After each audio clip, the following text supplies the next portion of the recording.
Olá, doutores, tudo bem? Vamos dar continuidade aos nossos estudos hoje dentro da nossa prática processual civil. E hoje nós vamos falar da contestação. Contestação, o que é a contestação, né? Vamos aí inicialmente dar uma recapitulada, né, nos objetivos, na sua essência, na sua estrutura, para depois nós desenvolvermos efetivamente a peça contestatória. A contestação nada mais é do que uma forma de defesa, né, da parte requerida, do requerido à ação. E o momento processual para nós utilizarmos, apresentarmos essa peça é quando é a partir da citação. Pelo nosso atual Código de Processo Civil, nós temos lá no artigo 335 do CPC, que diz que o réu poderá oferecer contestação por petição no prazo de 15 dias, cujo termo inicial se dará. E aí nós temos as disposições dentro deste artigo do início da contagem desse prazo, né? Se a partir da audiência de tentativa de conciliação, e não havendo esta audiência de conciliação, se as partes renunciarem a essa possibilidade, se recusarem, né, a realizar a audiência, a partir de que momento ela se inicia, tudo isso já é exposto lá nos artigos 335 do Código de Processo Civil e que exige uma leitura conjunta com o 231 também do Código de Processo Civil. Não se esqueçam que o nosso Código de Processo Civil prevê a contagem do prazo para o recurso com o prazo somente em dias úteis, né? E isso implica aí numa dilação efetiva deste prazo, né? Diferentemente da contagem dos prazos corridos. E isso aplica-se no processo civil, nas ações, né, do processo civil, excepcionados nas ações de juizado especiais, onde não se computam os prazos em dias úteis, mas sim em dias corridos. E nós temos também nos processos trabalhistas também o cômputo dos prazos em dias corridos e não em dias úteis.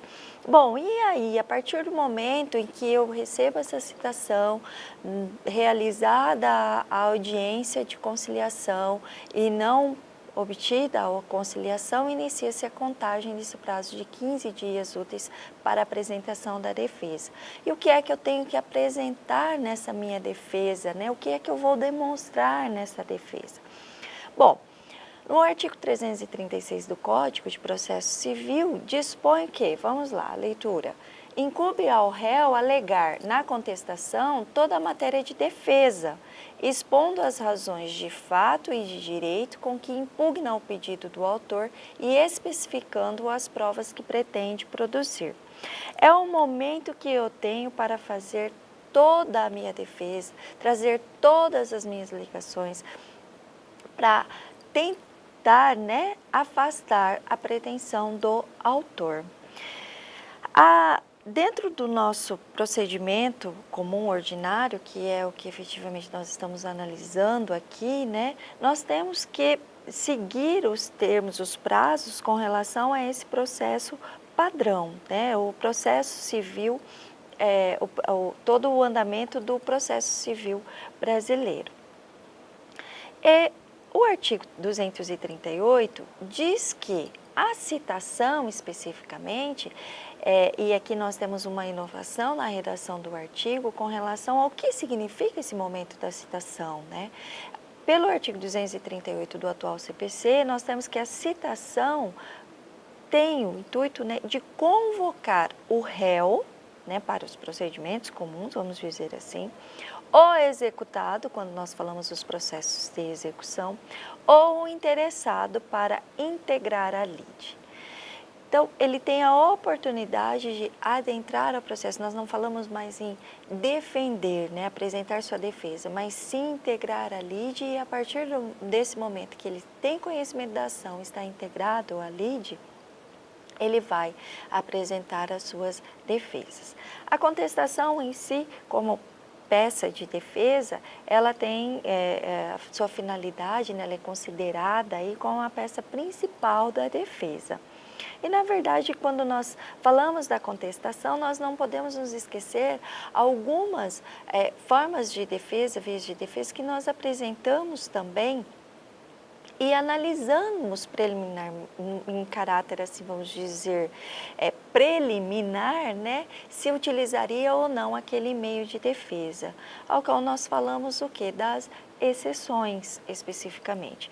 Com relação às exceções, nós temos a exceção por incompetência absoluta, relativa, né, em que isso nós vamos apresentar dentro da própria peça contestatória, e nós teríamos ainda as possibilidades das exceções do impedimento ou da suspeição. Além disso, nós temos a possibilidade de apresentar a reconvenção. E, sendo que nós poderíamos fazer uma análise se a peça é a contestação ou essas demais, e quando nós fazemos essa análise, nós chegamos à conclusão que a contestação ela vem como uma peça residual. Ou seja, primeiro eu analiso se haverá a oposição dessas exceções, apesar de integrar a própria contestação, quando eu falo, né, em exceção por absoluta ou relativa. A exceção por incompetência absoluta ou relativa. E com relação às outras exceções, por impedimento e suspeição, que aí poderia vir em peças próprias. E não sendo a convenção, né, onde eu vou fazer o que? O meu pedido contraposto, eu vou trazer, né, um outro pedido relacionado aos mesmos fatos. Então, aí eu vou apresentar a peça contestatória. A peça em si, né, a contestação, ela é uma forma de resistência, né, ao pedido do autor, feito na inicial. O réu, então, vai expor todas as matérias, todas as objeções ao que restou pleiteado pelo autor. É a oportunidade para ele utilizar todas as suas alegações, né? Sejam as alegações meritórias, sejam as alegações processuais, efetivamente, mas é a oportunidade que ele tem.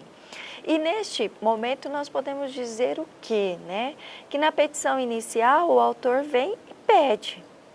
Enquanto que na contestação o réu vem e impede, né? Ele vai trazer meios para impedir que aquela pretensão se consolide, certo?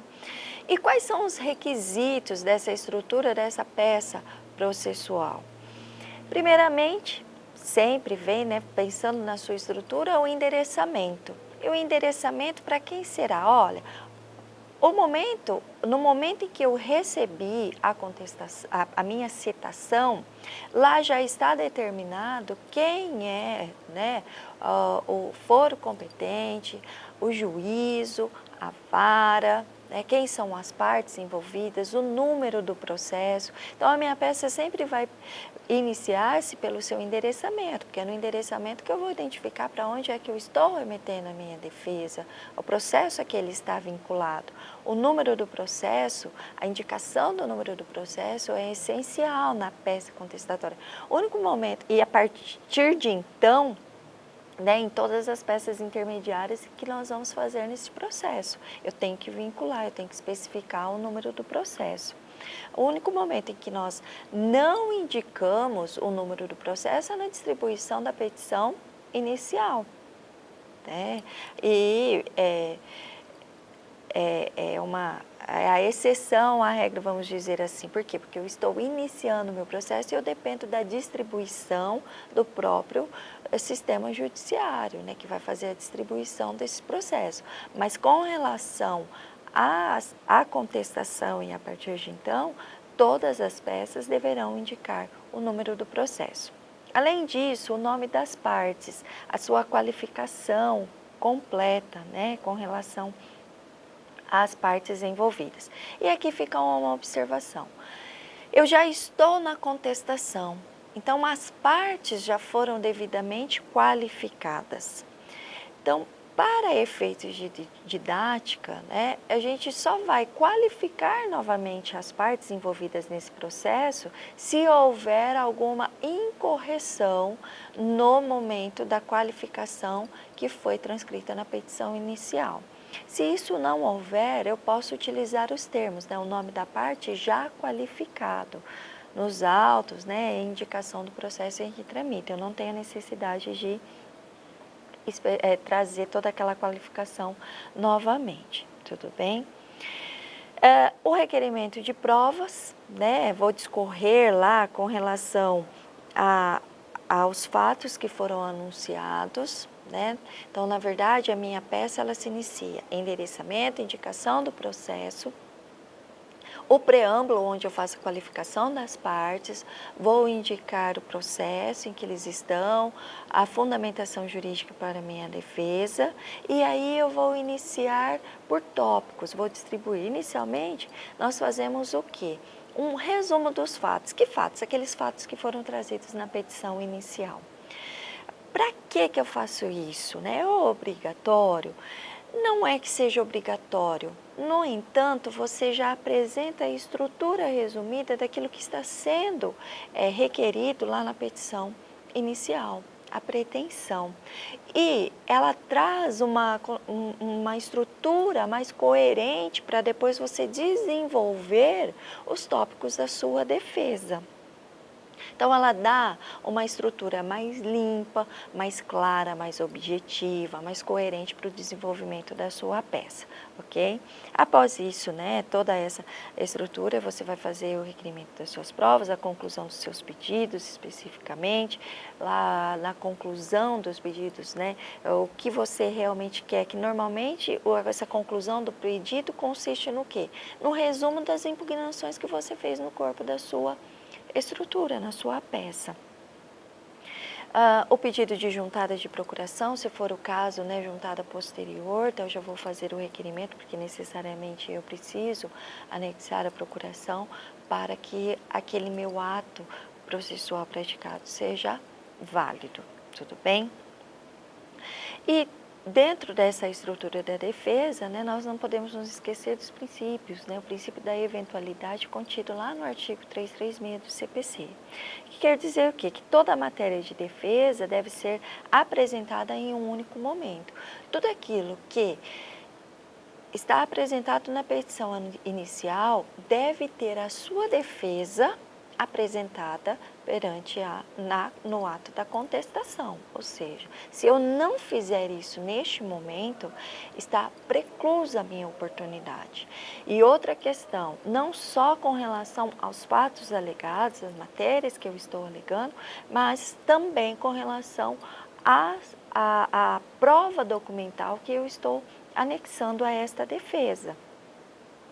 E se essa prova é existente ao momento da realização, né, dessa defesa, necessariamente ela tem que acompanhar a peça contestatória, sob pena do que de preclusão, né, não posso juntar posteriormente. O princípio do ônus da impugnação específica, disposto no artigo 341 do CPC, que implica no quê? Não havendo a impugnação do ponto específico da inicial, presumir-se-ão verdadeiros tal fato, né? A veracidade do fato alegado e não impugnado. Então, a impugnação deve ser específica para cada alegação, para cada pretensão. Importante observar ainda que, a fim de não prejudicar, né, o seu cliente, o advogado do requerido deve trazer na contestação todas as matérias de defesa, ainda que por vezes os argumentos se tornam contraditórios, pareçam contraditórios. Como assim, né? Vamos lá. Você vai fazer toda a impugnação com relação aos fatos para impedir o direito da pretensão do autor. Então, você vai refutando.